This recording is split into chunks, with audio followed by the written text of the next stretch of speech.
Hello everyone, my name is Debprosit and I'm currently doing my MBBS from EASE Bhopal, and I'm currently a second year MBBS student. Today's topic of discussion is human health and disease, and it comes under the unit 8, that is biology in human welfare. Okay, so the first chapter is human health and disease. This chapter discusses mainly about the common diseases in human. Then it discusses about the immunity. Then it discusses about AIDS, cancer, and in the later parts it discusses about the drugs and alcohol abuse and some common social problems of addiction. Okay. So let us come towards the exercise and try to solve it. So the first question, it says that what are the various public health measures which you would suggest to as a safeguard against infectious diseases? Okay, so I've written some of the public health measures here. Okay, so as you can see that first one is awareness about the disease. I mean, we have to aware the community about disease. Otherwise, they won't be able to. If you don't know how the disease is spread and the dangers that it can carry, how can you prevent it, right? So that's why we have to aware different communities, different societies about the diseases. Okay, now second one is vaccination programs, like polio vaccination program in India, that is really popular and helped us eradicate the polio disease. Now the third one is proper disposal of waste. Okay, so proper disposal of waste is very important as it prevents the growth of vectors, and as we can see in the next point, we have to control the growth of vectors. So these two points are actually related to each other. And the last one is maintenance of proper hygiene, food and water. So this is a common sense that we have to maintain hygiene in our food and water. So these are the basic steps by which we can measure by which we can safeguard a community against infectious disease. Okay. Now, coming to the question second. So it says, in which way has the study of biology helped us to control infectious diseases? So first of all, here I've written some of the ways. Like first of all, it's development of diagnostic tests. Like we have tests like ELISA, RT-PCR. You might have heard all of this during the COVID times. Like ELISA is actually used to test dengue. RT-PCR is a popular test that was used to detect the COVID-19 infection. So these are various diagnostic methods that we have come up with, and that helps us to know the early onset of disease, and that's how we can treat it in the early stages and prevent it. So development of diagnostic tests is one way that biology has helped us in control of infectious diseases. Okay. Now the second one is better community health. Like there's a subject in biology. I will say this is CFM, community and family medicine. It actually discusses about how we can prevent spread of disease, how we can maintain a proper public hygiene at a public level, at a society level. So that's how the biology knowledge has helped us in this. And third one would be development of vaccine. As I said, the vaccination is a very important process in prevention of diseases. So vaccination schemes are really helpful in order to prevent infectious disease. And last one is understanding the mode of infection, understanding the life cycle of various pathogens. For example, plasmodium that causes malaria. So understanding its life cycle has helped us preventing the spread of malaria.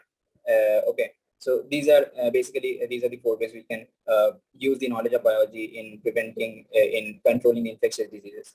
Now let's look at the next question, that is how the transmission of each of the following disease take place: amoebiasis, malaria, ascariasis, and pneumonia. So first one is amoebiasis. Amoebiasis is actually spread through contaminated food and water. This is also known as fecal-oral route.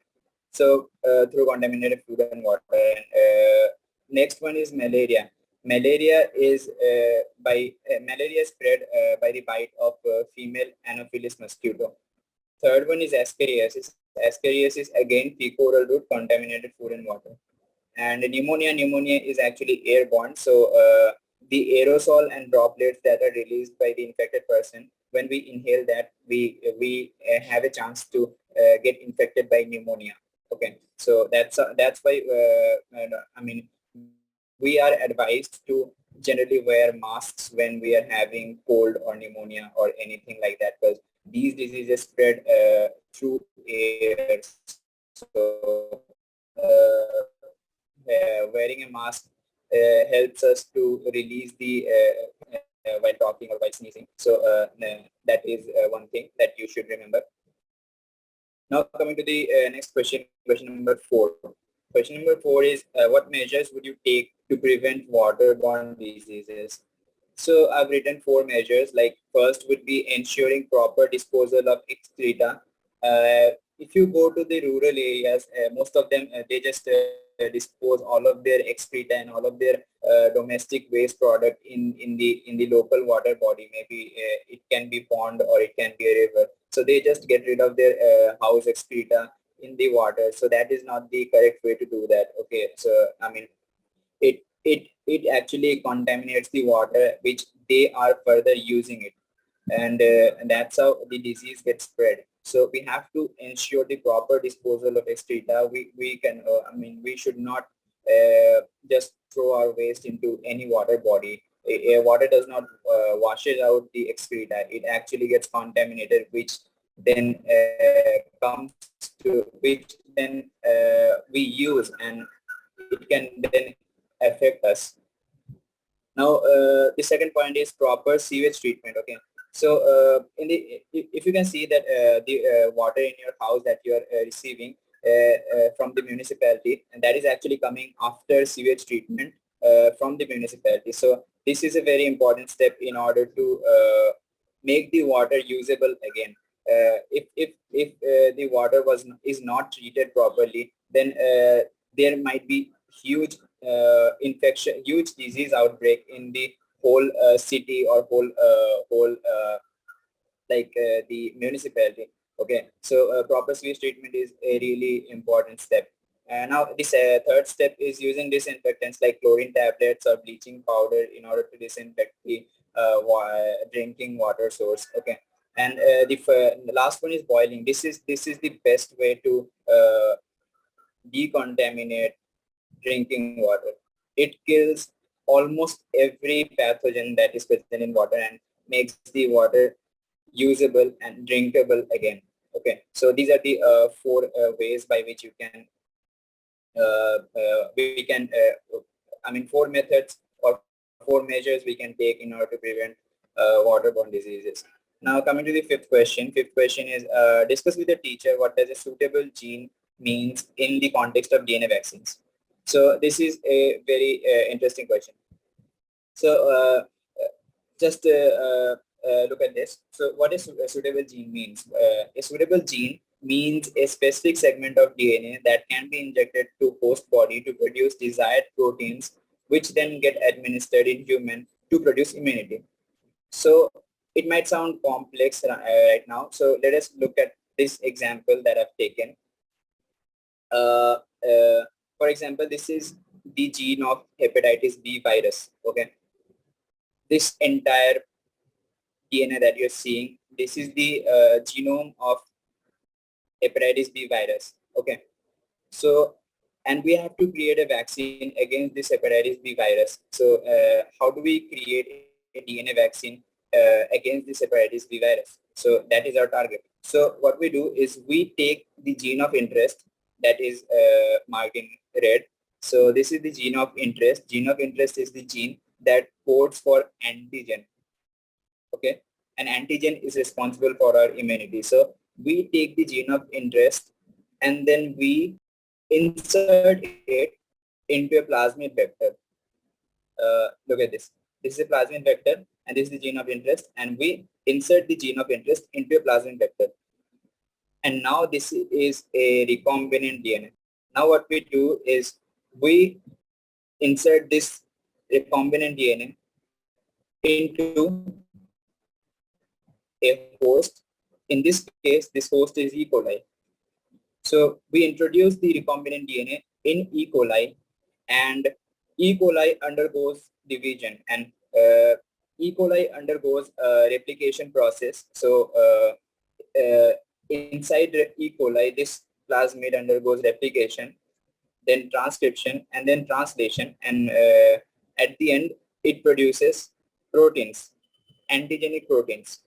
Okay, so we took the gene of interest that codes for antigen, and we introduced this gene of interest via a vector in E. coli in order to produce more antigen. And then we collect these antigens in a separate place, and then we inject it into human and use it as a vaccine. So this is the basic concept of DNA vaccine, and it is popularly used in in creating vaccines against hepatitis B virus. So this is the mechanism, or you can say the process that I've described, and I hope it's clear right now. So this is a DNA vaccine, and this is the suitable gene that we're talking about. The gene of interest, this is the suitable gene. Okay. Now coming to the next question. Question number 6. Name the primary and secondary lymphoid organs. So it is a very easy question, and it's based on memorization. So primary lymphoid organ is thymus and bone marrow, the only two organs. Thymus helps in maturation of T cell, and bone marrow helps in maturation of B cell. And secondary lymphoid organs, these are spleen, lymph node, tonsils, Pierce patches, and appendix. So this is just the data from NCERT and nothing else. And question number 7. Question number 7 is the following SAMs. They have asked us to write the full form of these. So let us see. First of all, MALD is mucosal associated lymphoid tissue. Second one is CMI. This is cell-mediated immunity. Third one is AIDS. This is acquired immunodeficiency syndrome. Fourth one is NACO. This is National AIDS Control Organization. And last one is HIV, human immunodeficiency virus. So this is really nothing new. Like this is just memorization, and you will get the full forms in NCERT text. So you have to read that. Now coming to the next question, question number 8. Differentiate the following and give examples of each: innate immunity and acquired immunity, and active and passive immunity. Okay. So first of all, the difference between innate and acquired immunity. So innate immunity is non-specific, and acquired immunity is specific. And what do I mean by that? Like, innate immunity is non-specific. That means that it does not differentiate between pathogen. It acts the same way for like different pathogens. If a bacteria tries to invade our body, or if a fungi tries to invade our body and cause infection, the innate immune system does not differentiate between these two, and it acts the same way against these two. But the acquired immune system is specific. It is pathogen specific. So it creates different antibodies for different antibodies for different pathogens, and that's how it tackles the spread of that infection, and so that's why it is called specific. So it's a very important point. Second one is innate immunity is present since birth or at birth, and acquired immunity is actually acquired through exposure of the pathogen. When we born, we are then since then we are continuously exposed to different pathogens. So and through that exposure, our body develops the acquired immunity. It's not present at birth. Okay. Now there are 4 components of innate immunity. That are physical barriers. Physical barriers are skin and any mucosal membranes. Physiological barriers are our body pH, our body temperature. Third one is cellular barriers like NK cells or macrophages. And the fourth one is cytokine barriers. Cytokines like interferon alpha, or different cytokines like interleukins 1, 6, etc. And the two components of acquired immunity are cell-mediated immunity and antibody-mediated immunity. Cell-mediated immunity is governed by T cell, and antibody-mediated is governed by B cell. And let us look at the example. Example is like skin prevents the entry of pathogen. So that is one mechanism of innate immunity. That will be counted under innate immunity. And it is non-specific. Like skin will provide barrier to any pathogen. I mean, it does not differentiate between the pathogen. It just provides the barrier. So that's why it's non-specific, and that's why it is the example of innate immunity. And example of acquired immunity is T killer cells killing the pathogen by cytotoxis. So T killer cell actually has a receptor that is CD4 receptor, and it differentiates between pathogens.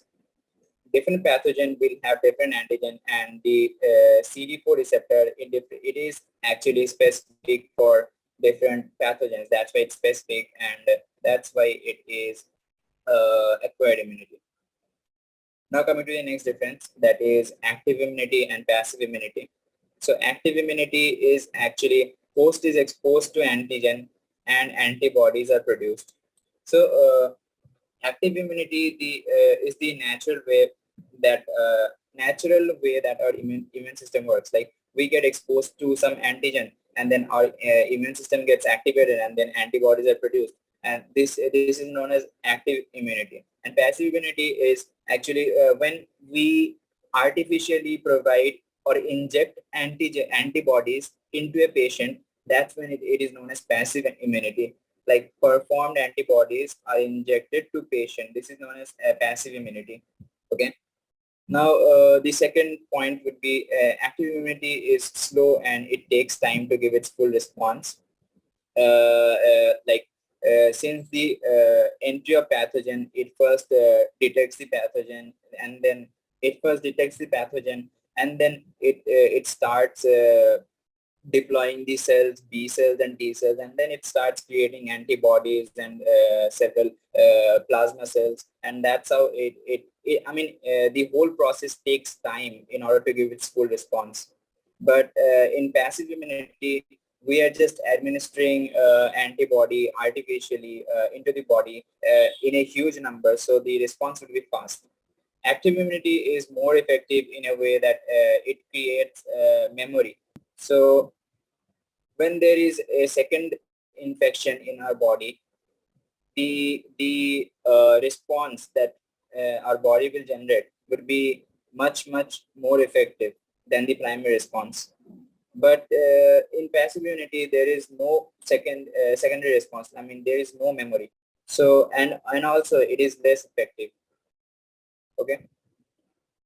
An example of active immunity is vaccination. In vaccination, what we do, we just take the antigenic part of a pathogen and then inject it to host body, and the host body creates antibody. Host body creates antibody against this pathogen, against this antigen, and this is an example of active immunity. But in passive immunity, is example is giving anti-serum in case of snake bites. So when a snake bites us, we go to the doctor, and the doctor, injects an already present anti-serum that is already. We have the antibodies against every kind of snake venom. So doctor injects that into us, and then it neutralizes the effect of that poison. So why do we need to inject anti-serum in case of snake bite? Why can't we rely on our active immunity? As I said, the active immunity is slow and it takes time to give its full response. So in case of snake bites, we do not have that much time, and that's why we have to administer the anti-serum, and that's why we need passive immunity. Okay. Now, coming to the next question is question number 9. It has asked us to draw a well-labeled diagram of antibody molecule. So you can see the diagram in NCERT also. This. So as you can see, an antibody has two heavy chains and two light chains. So these are heavy chains and these are light chains. And both heavy and light chain has a variable region. This is the variable region. This is the variable region. And this is the constant region. This is the constant region. Constant region, constant region, and constant region. Okay. So and how these heavy and light chains are connected to each other? The answer is through disulfide bonds. As you can see here, interchain disulfide bond that is connecting the two heavy chains together, and here is another disulfide bond that is connecting the heavy and light chains together. Okay, and along with, apart from this, you can also see intra-chain disulfide bonds that is present within the bond. I mean that is present within the chain.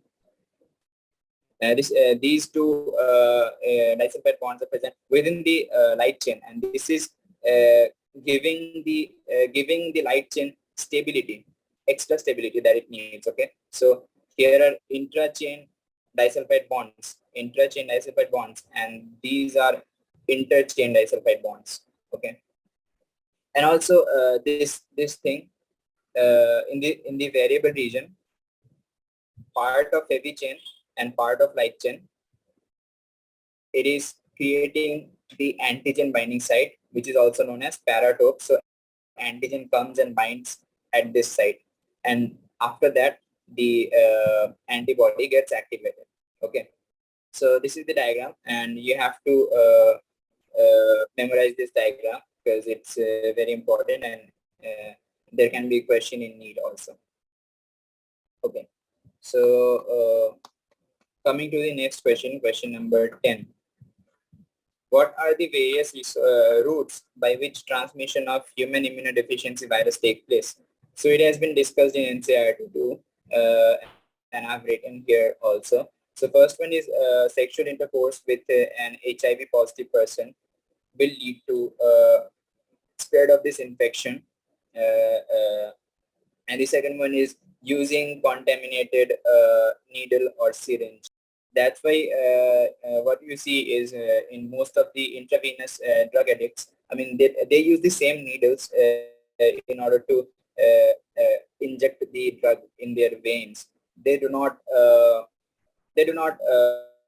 change the needles, so they use the same needle, and that's why there's a high chance in these people to get affected, to get infected with HIV. Okay, so these are the two routes through which HIV can spread. And this is a very important thing that I've written here, is AIDS does not spread from physical touch or kiss.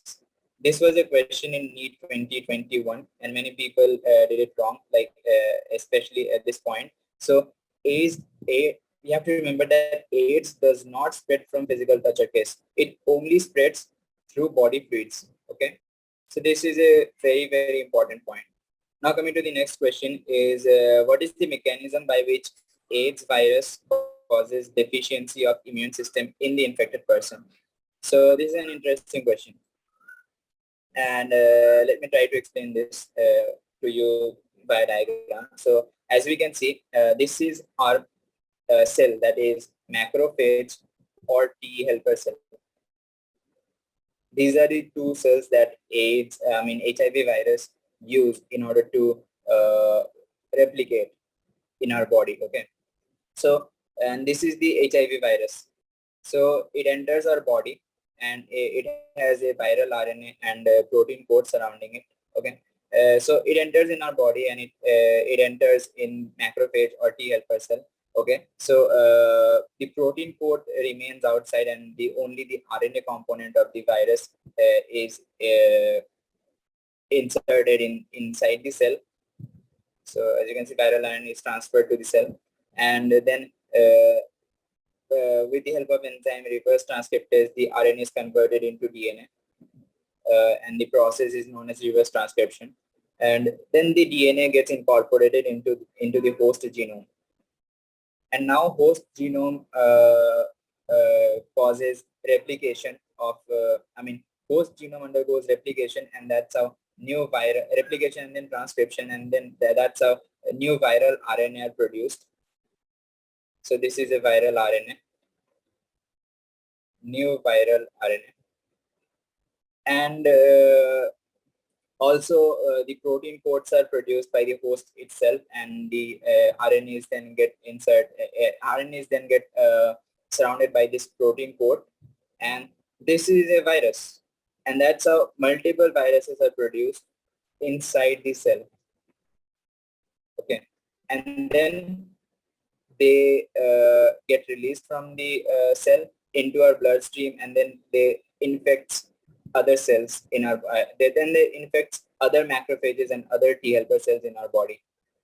And that's how HIV virus infection cycle is. That's how HIV virus replicates or increases its number in our body. And one thing to remember here is the initial target of HIV virus in our body is macrophage. Macrophage actually acts as a HIV factory, and later target is T helper cells. Okay, and T helper cells actually get destroyed due to the increase in its number. Like inside macrophages, they replicate and they increase in number, but macrophages do not get destroyed, as these are quite large in size, and that's why it can tolerate the replication process of the HIV virus. It does not get destroyed. It remains intact. But T helper cell is a small cell, and when it gets infected with HIV virus and the virus increases in number, the T helper cell gets destroyed, and that's why we become immunodeficient. And this is the reason in AIDS our immunity takes a hit. As I've written here, you can see that viral replication inside the T helper cell destroys it and lowers the number of T helper cell, and host becomes immunodeficient, and that's why the person starts suffering from infections which could have been easily avoidable if the person was not infected. For example, like mycobacteria, viruses, fungi, or parasitic parasites like toxoplasma. These can easily infect and easily infect a HIV positive person. Okay. Now coming to the next question, how is a cancerous cell different from a normal cell? So cancer cell is different from a normal cell. Actually, there are 8 hallmarks of a cancerous cell. So in in NCERT, only 2 hallmarks are described. So I'll only talk about 2 hallmarks, but there are actually 8 hallmarks. So if anyone have any interest in that, so you can read it online. You can search for 8 hallmarks of a cancer cell. And this is an interesting topic, so you can read about that. But for NEET, we have to know only 2 points that NCERT describes. So first one is cancer cells grow very rapidly. Cancer cells show no response to tumor suppressors that are present in our body, and that's why they grow very rapidly, and they are considered as immortal. They keep on dividing, they keep on growing, and the more their amount increases, the more pressure they create for the other cells that are present in that area, and they compete for the nutrients with the other cells that are present in that area. And that's how and in that competition, the normal cells lose, and ultimately they get destroyed. And that's how cancer ultimately causes destruction in our body. So first thing is they grow very rapidly and shows no response to tumor suppressor mechanisms that are present in our body. And second one is the most feared property of cancer cell, that is metastatic property, metastasis. So what is metastasis? Metastasis is, for example, cancer, neoplastic tumor is for example, this is site A, and here you are having a cancerous tumor. Okay, so what happens is some cells from this tumor get detached, and they are released into the bloodstream, and from bloodstream then they get incorporated into a new site B, and starts growing there too. And that's how cancerous cell spread in our body. So in lung cancer is not only limited to lung. It actually spreads in the entire body, and it becomes very difficult to remove it. Once it metastasizes, it becomes very difficult to remove the cancerous tumor by surgery. And it also becomes very difficult to do chemotherapy or radiotherapy. And that's why that is why cancer is feared. Cancer is very dangerous, that it shows the metastatic property. Now, question number 13, it says, explain what is meant by metastasis. So here I have explained the metastasis process, as I've talked earlier, metastasis. So here you can see a clear diagram of that. So this is the primary side of tumor. Here you can see tumor. Okay. So this is a new malignant tumor that is growing in this site. That is the primary site. Here it originated. Now what happens is some cells are then some cells are sloughed off from the primary tumor, and it enters the blood vessel. It enters our circulation, and via circulation it goes to a distant side of our body, and then it invades the blood. Uh, uh, tears up the blood vessel in that distant site, and then gets incorporated into that secondary site. It can be any site in our body. Okay. And then they starts dividing there and form a malignant tumor there also. And that's how our entire body gets infected with tumor. And this process of spreading is known as metastasis. And this is a property that is only and only shown by cancer cells. Okay. Now coming to the next question, list the harmful effects caused by alcohol and drug abuse. So it is actually given in NCERT. I have written it in form of points. As you can see here, this whole 7.5.3, this whole paragraph is the answer to this question, and I've written it in form of bullet points. So first one is immediate effect, that will be reckless behavior, vandalism, violence. This is common sense, right? Now this second is the in excessive doses, the patient it may lead to coma and death of the patient due to respiratory failure, heart failure and cerebral hemorrhage. Okay, so respiratory failure. Okay, when you are intoxicated, your autonomous system gets suppressed, and when your autonomous system gets suppressed, the involuntary muscles present in respiratory system, like the bronchiole, the smooth muscles of bronchiole. Okay, so they will stop acting properly, and that's how it can lead to respiratory failure. Also the heart muscle, it can lead to heart failure and cerebral hemorrhage too, because the autonomous system is gets suppressed in our body when we drink. Okay. Now next one is overdosing. Overdosing is uh, combination of drug intake with alcohol may lead to overdosing. Okay, some people take drug and alcohol together, so it can lead to overdosing, and overdosing can lead to coma and death. Okay, and common warning signs. Common warning signs are actually drop in academic performance. Wait a minute. Sorry. Okay. Sorry for that. So next thing is, okay, so I have talked about the immediate effect, excessive dosage, overdosing, and what are the common warning signs that you will see in these patients, in uh, alcohol abuse and drug abuse. These will be a drop in academic performance, lack of interest in personal hygiene, rebellious nature, fluctuations in sleep, fluctuations in and skipping eating, fluctuations in like, sorry for that.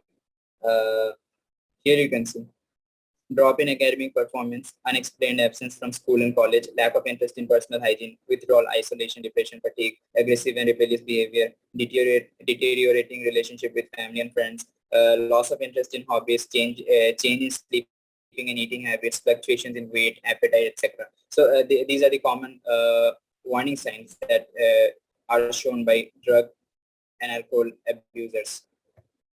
Now the next thing is some far-reaching implications is stealing.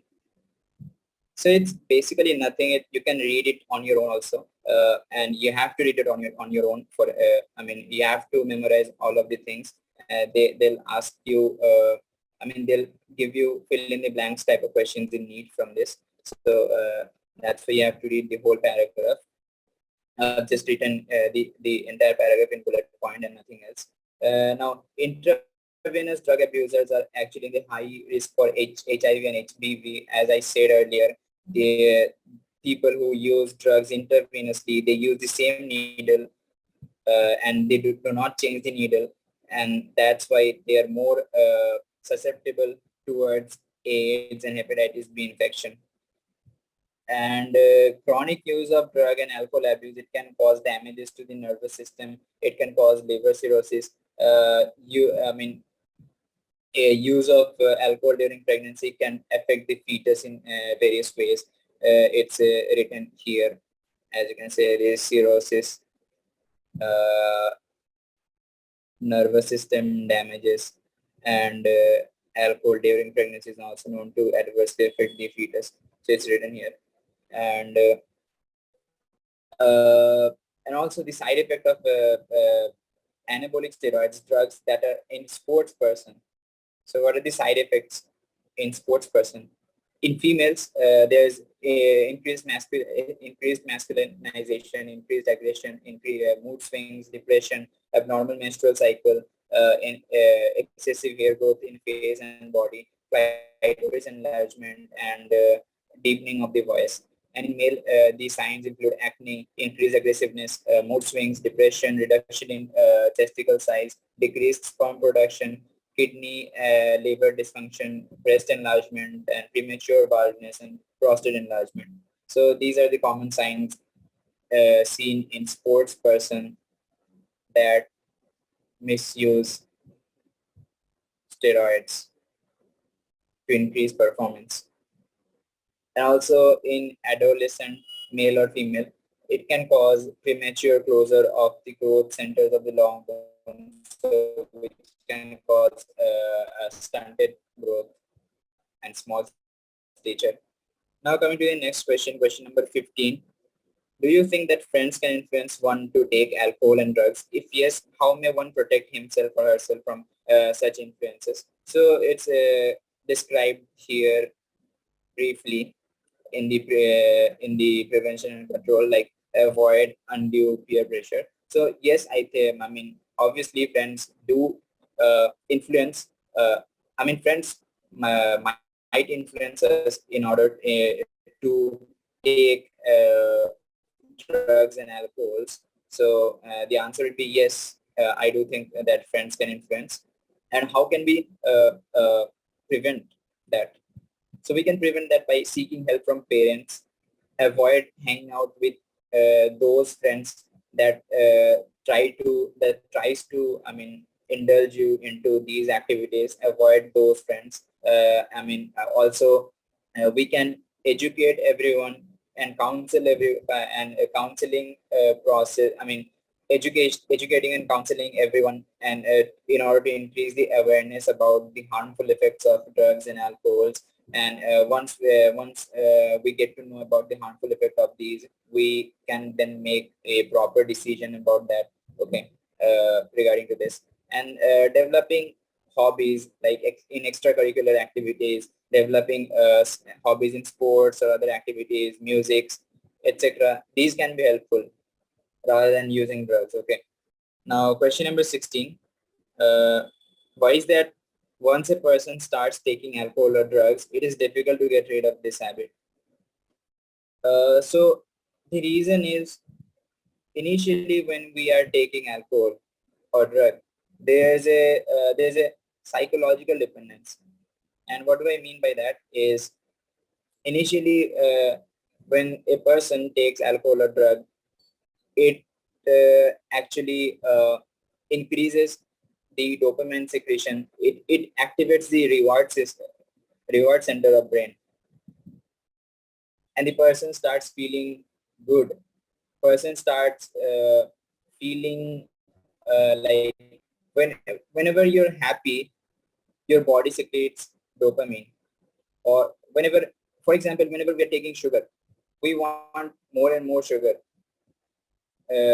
Remember, when we are eating a chocolate, you want more and more of that. So why does that happen? It's because of dopamine. Sugar activates the dopamine system. Sugar activates the reward center of brain, and that's why we want it more and more. So whenever we are taking drugs, it does the same thing, but at a much higher intensity. So whenever we're taking drug or alcohol, our reward center of the brain gets activated, and it secretes dopamine, and the person starts feeling good, and that's why the person wants to take it more and more. So initially, it is just a psychological dependence, because the person feels good. That's why he or she wants to take more and more alcohol or drug. But in the later stages, uh, it becomes a physiological dependence. It turns into physiological dependence. Like if a chronic alcohol user stops drinking suddenly, he will show withdrawal symptoms. Okay, he will show signs of nausea, vomiting.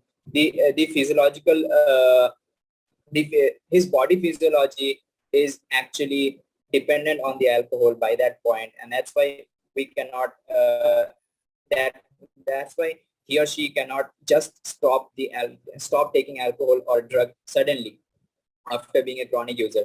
And that's why doctors generally suggest these kind of person to minimize their usage gradually, like from 10 times a day to 2 times a day to 2 times a week to 2 times a month to then just withdrawing it.